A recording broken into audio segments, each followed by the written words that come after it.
Hello and welcome to On the Record. I'm Shereen Bhan. My guest today is spearheading a business that has been a clear outperformer in the market. ITC, the stock is up 52% this year, and on the back of strong performance. If you take a look at all of the businesses, the cigarette business, volumes in line with the analyst expectations. If you take a look at the FMCG business, the revenue has shown a beat. Margins, though, have been a tad tepid in comparison to the estimates and expectations. There's been a strong beat on the hotel side as well as the agri-business, and the paper business has shown a strong growth as well. Well, joining me now to talk about where things currently stand and, more importantly, what the road ahead looks like is ITC Sanjiv Puri. Sanjiv, always a pleasure. Many thanks for joining us here on CNBC-TV18 On the Record. So thank you, Shereen, for having me. It's always a pleasure. Always good to have you. So let me start by asking you about where things stack up in terms of demand at this point in time. It has been a difficult inflationary environment, but given that you have delivered on expectations, and in fact you have been ahead of expectations as well as far as Q1 is concerned, both in terms of the demand outlook, in terms of inflationary pressure, how does the outlook look? Well, I think the good sign that we have today is that the economy has really normalized. The recovery has been robust, and the economy is progressive, and that stable environment does well for businesses. So we are continuing to experience strong growth across our business segments. Yes, inflation is a concern, but that's more limited to the consumer side, where we are continuing to see growth. Yes, there is of course a stress that you alluded to in the beginning also as far as margins are concerned. But having said that, let me also say that, despite the severe inflationary pressures, last year we were able to sustain or little bit, in fact, increase margins. And so far we've been able to more or less sustain it through a mix of actions. So yes, that is a monitorable, and we're doing what we can through better assortments, through better management of cost. I think this kind of inflationary pressures also calls upon all of us for more belt tightening than we have ever done in the past. So that's what we are doing. We're looking at what more efficiencies can be brought into the back end and use the pricing lever really as a last resort, because in the inflationary environment, we know the consumer is already hit. Let's talk about consumer sentiment in a little more detail, Sanjiv. As you pointed out, inflation is biting. What we hear in terms of commentary from other CEOs, leading FMCG companies, is that the urban pockets continue to be stronger in comparison to the rural pockets. There has been a fair degree of downtrading in the market as well. What is the visible indications that you're getting both on urban versus rural demand? Are you starting to see a pickup in rural? And what does that mean in terms of your ability to be able to pass on any future price hikes at this point in time? You said that will be the last resort. Is that something that you're considering today? So it's like this, that both the trends are visible in the market. There is a strong trend of premiumization. We are also seeing people titrate and go down to lower price packs or really down trade. So both of the trends are visible. We are experiencing overall a strong growth, and what we are also seeing is some green shoots of pickup even in rural. I do believe that given that the inflation is kind of now cooling off, that will lead to some better pricing in subsequent quarters, and that hopefully will help revive demand. I think what we are also very hopeful about is the coming festive season, where we believe that given that it's going to be a normal festive season after a fair bit of time after the pandemic, so we do expect demand to really pick up during that period. Overall, I would say there are green shoots of improvement visible. Inflation is a monitorable, though it's cooling off right now, and second half should be better. Rural economy also should be better, because at an aggregate level, although there have been some restrictions on exports, etc., I think the net costs have also gone up, but realizations are also up. Net, our own assessment, it's a little positive for the rural economy. Okay, so better second half is what you anticipate, and of course all bets on the festive season that's upcoming. You talked about the export restrictions, and there have been a series of measures that the government has announced across different kinds of commodities.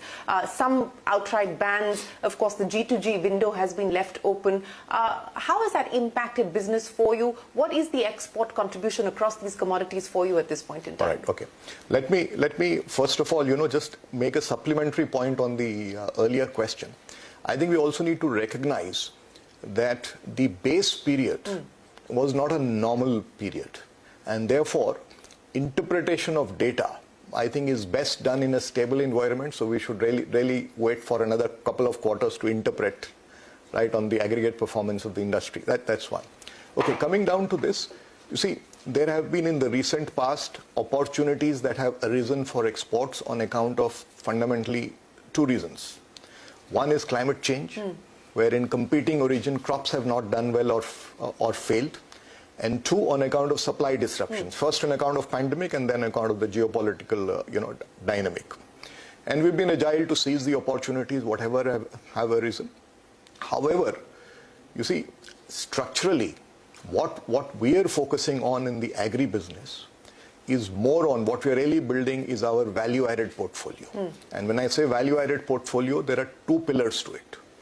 One is through processing, and we have, for example, a plant of spices in Guntur going to be commissioned this year. We have a plant on nicotine and nicotine derivatives. This also will be commissioned this year. We are also adding capacity for our aqua exports. So that's one piece of it. Second is the kind of crops. We are moving more and more towards horticulture. So spices, fruits and vegetables, medicinal and aromatic plants. We had bought a 110-acre plot in Seoul some time back, and where the farmers were trained. Now farmers are growing it. We are buying back, and it's going to be a journey where we continuously go up the value chain and add more and more value to medicinal and aromatic plants, from extracts to more proprietary offers into the market. So that's where structurally we are focused. That is one pillar. The second pillar of growth there, and that's what I'm most excited about, is really ITC Mars. Okay, that's a full stack agri platform. It's a complete solution for the farmer on his mobile, and I'm excited because not only merely because that it's good opportunity for ITC given our agri strength, but also it can make a difference to the agriculture. It can really make a big difference in transforming agriculture and improving farmer income. So that's where I'm more excited about. Just staying with the agribusiness, and I just wanted to get a clarification from you on what's happened on the export front because of the restrictions. What was the revenue contribution on the export side, and what is it today? And secondly, you also spoke about commissioning new plants. What is the Capex likely to be? These are, of course, already plants that are going to be commissioned. But in terms of new capacity being added on, what is the Capex outlook? Okay. So as far as the revenue is concerned, I think the large surge in our revenues that you saw in the recent past has been driven by some of these opportunities. No doubt about it, right? But these are really trading opportunities, right? And trading opportunities also are not, these are small margin opportunities, right? We are not speculators. We only trade, you see, when the opportunity arises, right? And because we have the infrastructure across states, fundamentally what we focus is on what I spoke to you about, right? So it's a large percentage in revenue, but we will try and grow the value-added piece, and there are many vectors in that. It is spices, it is coffee, it is aqua, it is fruits and vegetables. We're also developing... But in the near term, there will be a significant hit if it is a large percentage of the revenue on the export side. Yes, but what I'm really trying to say is, as far as exports are concerned, this kind of opportunistic exports are concerned, they come with very wafer-thin, they come with wafer-thin margin. It's not something that is going to materially, change the... They will be blip in the top line, but it does not give you commensurate bottom line. So just we have to keep that in perspective, right? Okay. As far as Capex is concerned, for replacement and upgradation of technology, as also growth Capex, what we are saying is we'll probably be at a group level will be about 3,000 crores a year. And 70% of this is likely to be in FMCG and the paperboards business. 30% will be in other sectors. So both combination of growth capital and renovation and upgradation and modernizing of plants, etc.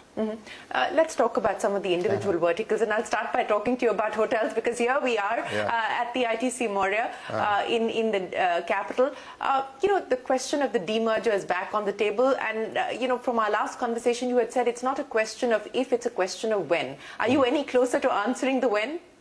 Well, I was waiting to see when you would ask me this, because I have answered this so many times that I'm sure your viewers will also be bored at hearing the answer.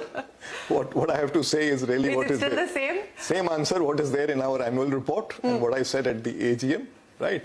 When there is any material development beyond that, you will be amongst the first to know. So you're nowhere further away from or closer to being able to take that decision today? Well, I'm saying when there is any further material development, you'll be amongst the first to know, right? As of now, that position is there. It's very much on the table. That's what we have said in the annual report. Yeah. That it's very much on the table. When there is anything more to report, we'll certainly do that. So let me get a quick pulse check on the hotels business, since since there is no further clarity on the demerger. In terms of adding rooms, in terms of the bounce back that we are seeing as far as the hospitality sector is concerned, what's the outlook for the hotels business from here on? How confident do you feel? So I think the performance of the hotel business, as you have seen in the recent past across the industry, has been very good. In fact, we've never seen this kind of performance for a long time. So it is good. And in the first quarter, if I would say, it was both a combination of revival of business travel, leisure, weddings, and of course there was some pent-up demand. But the international travel, I would say, was still muted. Business travel was had not reached the pre-COVID level. So that is getting back. International travel is also improving.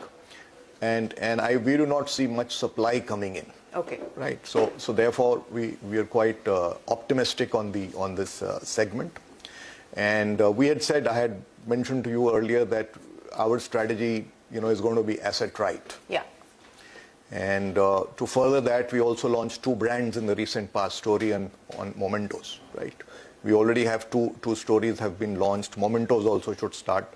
In fact, in the last, the period since the pandemic, we've opened 14 properties. Three were our own, which we had started construction some time back, and 11 are managed properties. And going forward, the target that we have set for the hotels business is we must at least do 1 property a month. And we are getting good interest amongst owners of assets in India. And also there is interest beyond the Indian borders, which we are starting to explore. Okay. And really the target is to do 1 a month, so we are quite buoyant.